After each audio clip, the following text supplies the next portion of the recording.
what to look at for the Middle East crisis and what it means for oil and the US dollar.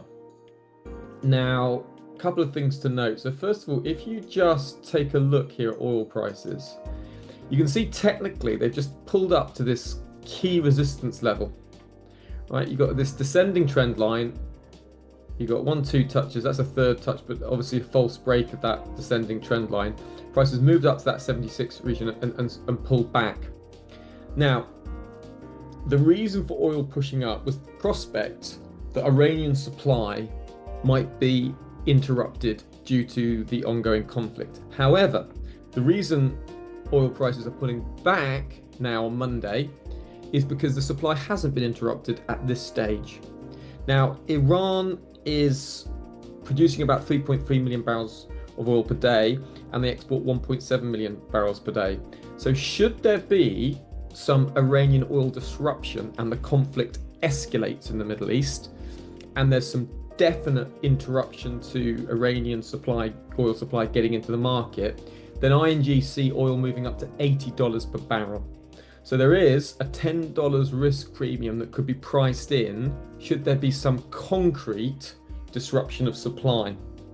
Now, should the supply disruption increase further, and should the disruption be antagonized by Iran blocking, for instance, the Straits of Hormuz, around 1/3 of oil exports goes through the Straits of Hormuz. So if that strait is closed, if supply is blocked, then ING, for instance, see oil moving up to about $120 per barrel.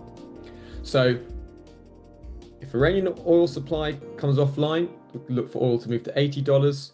If the Straits of Hormuz get blocked, you're looking at oil up to, according to ING, $120 per barrel. Certainly a significant spike. So watch out for that headline. That's what to expect. And also, notice the dollar. This is very interesting. The dollar has just not really moved higher despite higher oil prices, which should be inflationary, and despite the risk-off sentiment. So if we did see the Strait of Hormuz blocked, you would expect the dollar to strengthen, and you'd expect immediate euro-dollar downside in the interim. But just to be aware that these rallies are getting faded. Third thing to be aware of is the strong seasonal pattern that we're coming into for oil. If you notice, from the 16th of June into the start of July, just notice oil tends to gain. You've got an average return of 1.19%. Now, if you look at the tail end of June, right, you see that actually there's a 2.09% average return and 80% winning trade percentage.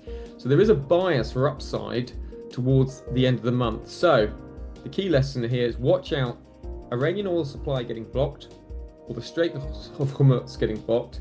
Then you can look for immediate upside in oil prices, and that's what to look for.